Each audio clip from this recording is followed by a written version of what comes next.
Oh, cool. Oh, got a cool one in the shop today. Full shirt back embroidery. I don't do this very often, and I'm going to show you a way how you can save time and money with the equipment that you already have. Let's go.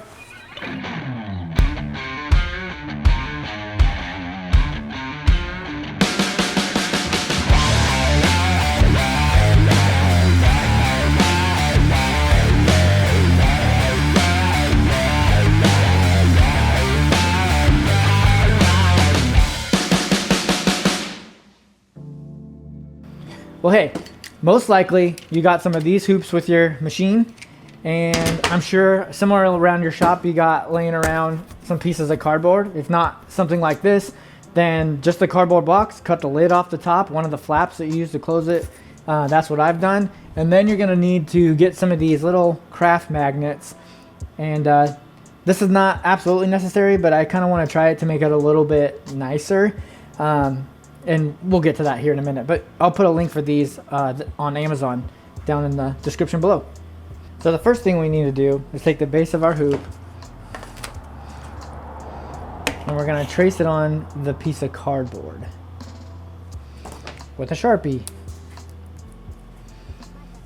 So we'll just kind of hold it still, maybe tape it, leave a little bit of extra room down here, and we'll just kind of roughly trace out the hoop shape.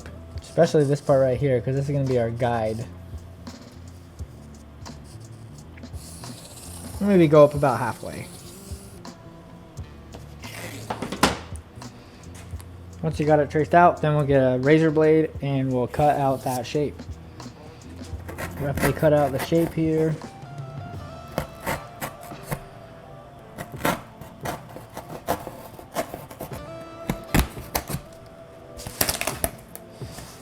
There you go. Now what you can do, we'll just trim off this side and this side. By now you probably get where I'm going with this. Once you got your cardboard cut out, cut it to the size of your hoop master. Leave a little bit of room at the top and trim off the edges and tape it in place. Now this is where I'm going to try something different, and I'm going to try applying a spot for magnets right here, so when I lay the hoop down, like the original hoop master magnetic hoop system, that'll hold the backing in place for me. That way I don't have to use tape. But if you have to use tape and you don't have magnets, or waiting for your magnets to come because you ordered them and they're not here yet and you got to get the job done, you can definitely use some tape. In this case too, I'm going to try something a little bit different. When the shirt goes on, it's fine, but it kind of wants to pull up and not stay in place as well. So I think I'm going to apply a little bit of cardboard to the shape up here. Let's take our Sharpie again and trace it out.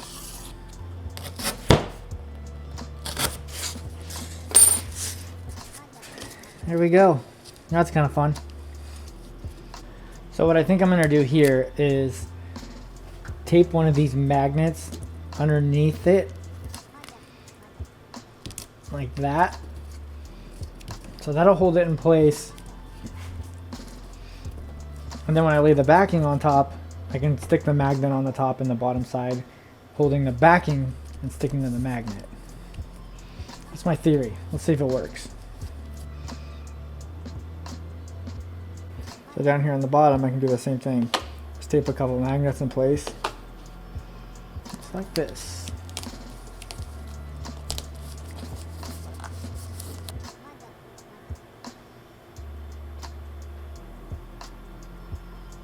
Alright, now that we got all that set up, let's roll out our backing. Big backing. We'll go ahead and cut stuff big enough for the hoop. And this is where I think those magnets are really going to pay off. Okay, and in this case, I'm going to fold it in half. I'm going to bring it over here.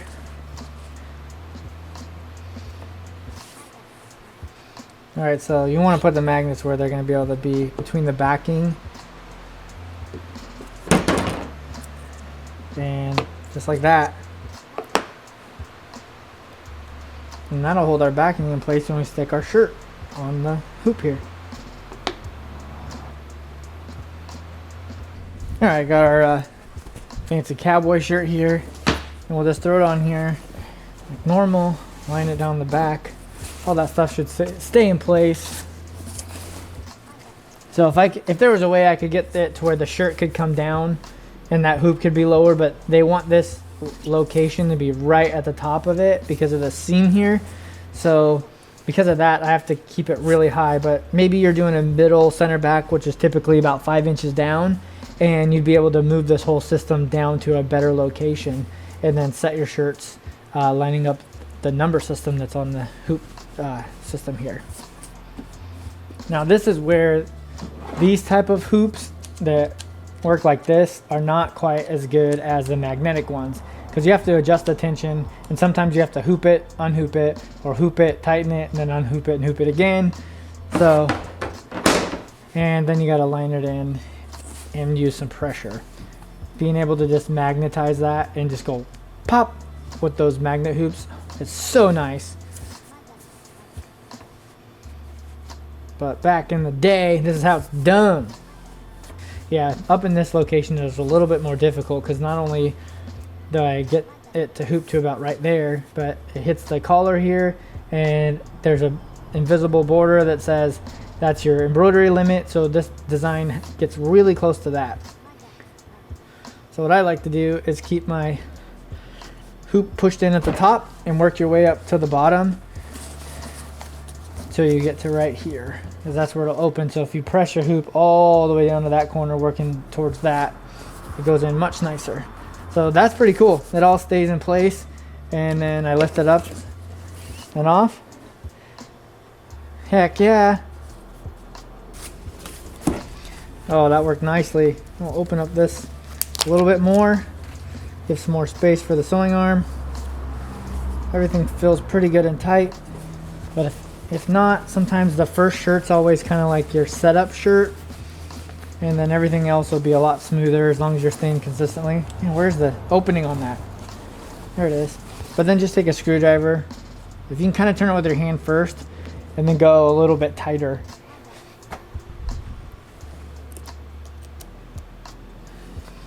All right, there you have it.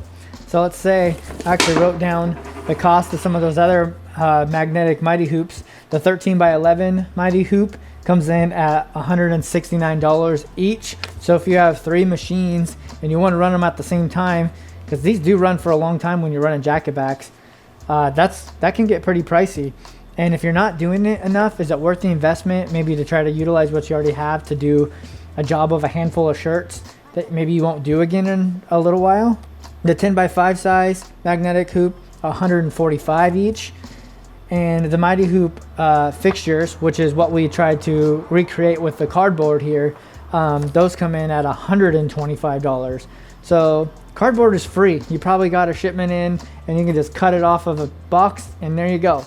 So today we're saving money and making money.